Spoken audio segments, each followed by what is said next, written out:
Bus ನಿಲ್ದಾಣ ಏನಿದೆ ಅಲ್ಲಿ ಭಾರಿ ವ್ಯವಸ್ಥೆ ಹಿನ್ನೆಲೆ ಅವ್ಯವಸ್ಥೆ ಆಗಿದೆ. ಹೀಗಾಗಿ ಅದೇ ವಿಚಾರವಾಗಿ ಬೀದರ್ ಜಿಲ್ಲೆಯ ಒಂದು ಬಸ್ ನಿಲ್ದಾಣಕ್ಕೆ ಮಹಿಳಾ ಆಯೋಗದ ಅಧ್ಯಕ್ಷೆ ನಾಗಲಕ್ಷ್ಮಿ ಚೌಧರಿ ಅವರು ಭೇಟಿ ನೀಡಿ ಪರಿಶೀಲನೆ ಕೂಡ ಮಾಡಿದ್ದಾರೆ. ಇದೇ ವೇಳೆ ಮಹಿಳಾ ಪ್ರಯಾಣಿಕರ ಒಂದು ಕುಂದುಕೊರತೆಗಳನ್ನು ಕೂಡ ಆಲಿಸಿದ್ದಾರೆ. ನಾಗಲಕ್ಷ್ಮಿ ಬಸ್ ನಿಲ್ದಾಣದ ಒಂದು ಅವ್ಯವಸ್ಥೆಯನ್ನು ಕಂಡು ಅಲ್ಲಿರುವಂತಹ ಒಂದು ನಿಲ್ದಾಣದ ಅಧಿಕಾರಿಗಳಿಗೆ ತರಾಟೆಯನ್ನು ಕೂಡ ತೆಗೆದುಕೊಂಡಿದ್ರು. ಅಲ್ಲಿರುವಂತಹ ನಿಲ್ದಾಣದ ಅಧಿಕಾರಿ DVG ಏನಾಗಿದ್ದಾರೆ ಟ್ರಾಫಿಕ್ ಅಧಿಕಾರಿಯಾಗಿರುವಂತಹ IG ಬಿರಾದಾರ್ ಅವರಿಗೆ ತರಾಟೆಯನ್ನು ತೆಗೆದುಕೊಂಡಿದ್ದು ಅಂತ ಹೇಳಲಾಗ್ತದೆ. ಆ ನಂತರ ಬಸ್ ನಿಲ್ದಾಣದಲ್ಲಿರುವಂತಹ ಒಂದು ಕುಡಿಯುವ ನೀರು, ಶೌಚಾಲಯ, CCTV ಮತ್ತು ಮಗುವಿಗೆ ಹಾಲುಣಿಸುವಂತಹ ಒಂದು ಕೇಂದ್ರಗಳ ಪರಿಶೀಲನೆಯನ್ನು ಕೂಡ ಮಾಡಿದ್ದಾರೆ. ಬಸ್ ನಿಲ್ದಾಣದ ಏನು ಡಿ ದರ್ಜೆಯ ನೌಕರರು ಏನಿರ್ತಾರೆ ಅವರ ಒಂದು ಸಮಸ್ಯೆಗಳನ್ನು ಕೂಡ ಆಲಿಸಿದ್ದಾರೆ. ಅಲ್ಲಿ ಸುರಕ್ಷತಾ ಕವಚವನ್ನು ಕಲ್ಪಿಸುವಂತೆ ಅಧಿಕಾರಿಗಳಿಗೆ ಈ ಬಗ್ಗೆ ಸೂಚನೆಯನ್ನು ಕೂಡ ನೀಡಿದ್ದಾರೆ. ಈ ವೇಳೆ ಕೋಲಾರದ ಗ್ರಾಮದ ಮಹಿಳೆಯೊಬ್ಬರು ಶಾರ್ಟ್ ಸರ್ಕ್ಯೂಟ್ನಿಂದ ಹಾನಿಯಾಗಿ ಪರಿಹಾರ ಕೂಡ ಇನ್ನೂ ಸಿಕ್ಕಿಲ್ಲ ಅಂತ ಹೇಳಿ ಕಣ್ಣೀರು ಹಾಕಿದ್ರು. ಅದೇ ವಿಚಾರವಾಗಿ ಕೂಡ ಸಂಬಂಧಪಟ್ಟಂತಹ ಅಧಿಕಾರಿಗಳೇ ಅವರು ಕೂಡಲೇ ಕರೆ ಮಾಡಿ ಶೀಘ್ರ ಪರಿಹಾರ ಒದಗಿಸುವಂತೆ ಸೂಚನೆಯನ್ನು ಕೂಡ ಕೊಟ್ಟಿದ್ದಾರೆ.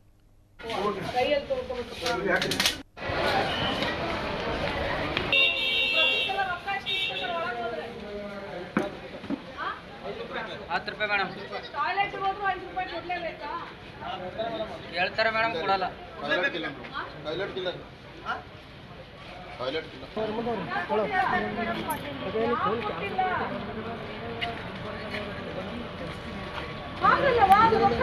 ಸರ್ಕಾರದವರು ನೀವು ಆತರ ಅವ್ರ ಅಲ್ಲಿ ಬರೀ ಕೈಯಲ್ಲೆಲ್ಲ ಸಾಫ್ ಮಾಡಬಾರ್ದ್ರಿ.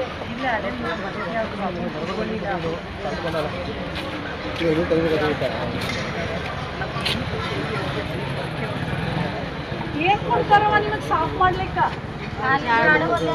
ಜಾಡು ಒಂದೇ ಕೊಡ್ತಾರ. ಫಿನಾಯಿಲ್ ಏನು ಬ್ರಷ್, ನಿಮಗ ಗ್ಲೌಸ್, ಒಂದು ಹಾಕೊಳಕ ಇದು ಏಪ್ರನ್ ಏನೂ ಇಲ್ಲ.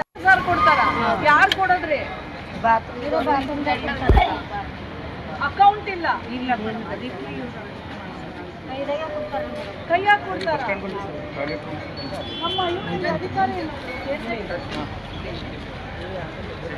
ನೀವು ಹಿಂದೆ ನಿಂತ್ಕೊಬೇಡ್ರಿ, ನೀವು ನನ್ನ ಜೋಡಿ ನಿಂತ್ಕೊಬೇಕ್ರಿ. ಈಗ ಇವರಿಗೆ ನೀವು ಎಲ್ರೌಂಡ್ ಕೊಟ್ಟಿಲ್ರಿ, ಕೈ ಗ್ಲೌಸ್ ಇಲ್ರಿ, ಪರ್ಕೆ ಒಂದು ಬಿಟ್ರೆ ಫಿನಾಯಿಲ್ ಕೊಡೋದಿಲ್ರಿ, ಬ್ರಷ್ ಕೊಡೋದಿಲ್ರಿ, ಮಾಸ್ಕ್ ಕೊಡೋದಿಲ್ರಿ. ಅವ್ರು ಹೆಂಗೆ ಇಷ್ಟು ಜನ ಹೋಗಿ ಮೂತ್ರ ಮಲ ವಿಸರ್ಜನೆ ಮಾಡೋ ಶೌಚಾಲಯ ಹೆಂಗೆ ಕ್ಲೀನ್ ಮಾಡ್ತಾರೆ ಅವರು? ಮತ್ತು ರೊಕ್ಕ ನೀವು ಯಾಕೆ ಅವ್ರಿಗೆ ಕೈಲಿ ಕೊಡ್ತಿದ್ದೀರಿ? ಯಾವುದೇ ಏಜೆನ್ಸಿ ಆಗಲಿ ಯಾವುದೇ ರೊಕ್ಕ ಇರಲಿ ನೀವು ಅಕೌಂಟ್ ಥ್ರೂ ಕಳಿಸ್ಬೇಕಲ್ಲ ಅವರಿಗೆ.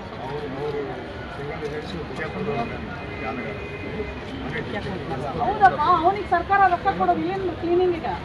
ಮತ್ತು ಅವ ಅಕೌಂಟ್ ತಗೋತಂತಾನ. ಮತ್ತು ಅವ್ರಿಗೆ ಯಾಕೆ 8,000 ಕೊಡ್ಲಿಕ್ಕತ್ತಾನ? ಮಿನಿಮಮ್ ವೇಜಸ್ ಕೊಡ್ಬೇಕಲ್ಲ. 14,000 ಚಿಲ್ಲರೆ ನಿಮಗೆ ರೊಕ್ಕ ಕೊಡ್ಬೇಕ್ರಿ. ಅವ 8,000 ಕೊಡಂಗಿಲ್ರಿ ಪಗಾರ. ಎಷ್ಟು ಕೊಡ್ಬೇಕ್ರಿ? 14,000 ಬರ್ತದ್ರಿ. ಅದು ನಿಮಗೆ ಕೊಡ್ಬೇಕು. ಅವ್ರಿಗೆ ಹೆಂಗ್ರಿ ಗೊತ್ತಾಗ್ತದೆ? ಅಕೌಂಟೇ ಇಲ್ಲ ಮೇಡಮ್ ಅವ್ರ ಹತ್ರ. ನೀವು ಯಾರ್ರಿ? ಸರ್ಕಾರದ ಅಧಿಕಾರಿ ಇಲ್ಲ ಮೇಡಮ್. ಇಲ್ಲ ಮೇಡಮ್, ಸರ್ಕಾರದ ಅಧಿಕಾರಿ ತಾನೇ? ಹೌದು ಮೇಡಮ್. ಯಾಕೆ ಮಾಡ್ತಿಲ್ಲ ನೀವು? ಇಲ್ಲ ಮೇಡಮ್, ಈಗ ಯಾರು ಮೊನ್ನೆ ಬಂದಿದ್ದೀನಿ, ಅಕೌಂಟೇ ಇಲ್ಲ ಅಂತಿದ್ದಾರೆ ಮೇಡಮ್. ಏನು ಮಾಡಿದ್ರಿ ನೀವು? ಈಗ ಅಕೌಂಟ್ ಮಾಡಿಸ್ಲಿಕ್ಕೆ ರೆಡಿ ಮಾಡಿಸ್ತೀನಿ ಮೇಡಮ್. ಒಬ್ಬರಿಗೆ ಎಲ್ರಿಗೂ 3 ಫೋಟೋ, ಆಧಾರ್ ಕಾರ್ಡ್ ತಗೊಂಡು ಯಾರು ಒಬ್ಬರು ಇಲ್ಲ. ಅವ್ರಿಗೆ ಯಾಕಪ್ಪ ಕೈಲಿ ಕೊಡ್ತೀವಿ ಅಂದ್ರೆ ಅವ್ರ ಹತ್ರ ಅಕೌಂಟ್ ಇಲ್ಲ ಮೇಡಮ್. ಅದಕ್ಕೋಸ್ಕರ ನೀವು ಎಷ್ಟು ದಿನ ಆಯ್ತು ಇಲ್ಲಿ ಬಂದು? ಒಂದು 3 ದಿನ ಆಯ್ತು. ಇಲ್ಲಿ ಬಂದು 3 ದಿವಸ ಆಯ್ತು. ರೀಜನ್ ಆಫೀಸ್ ಅಲ್ಲೇ ಇತ್ತು.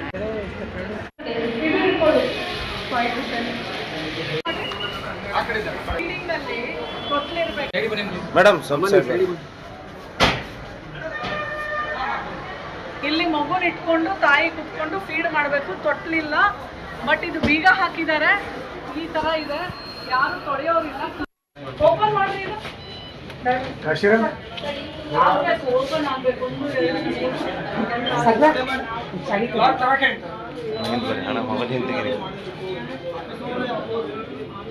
ಮತ್ತೆ ಇಲ್ಲಿ ಮಾನಿಟರ್ ಮಾಡೋರು ಯಾರು?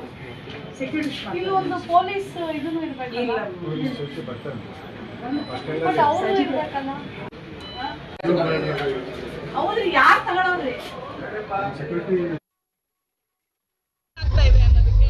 ಯಾಕಂದ್ರೆ ನಾವು ಬರ್ದಿರೋದು ಅಲ್ಲಿ ಹೆಣ್ಮಕ್ಳು ಕಾಣೆ ಆಗಿದ್ದಾರಲ್ಲ, ಆ ಹೆಣ್ಮಕ್ಳನ್ನ ಕೊಂದವ್ರು ಯಾರು, ಹೇಗೆ ಕಾಣೆ ಆದ್ರು, ಅದನ್ನ ಆಕ್ಚುಲಿ SIT ಮಾಡಿರೋದೇ ಅದಕ್ಕೆ ಸಲುವಾಗಲ್ವಾ?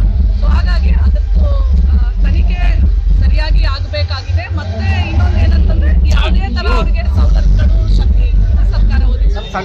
ಧರ್ಮಸ್ಥಳದಲ್ಲಿ ಕಾಣೆ ಆದವರ ಧ್ವನಿ ಎತ್ತದಕ್ಕೆ ನೀವು ಬೇರೆಯವ್ರದ್ದು ಕೇಳಲ್ವಾ?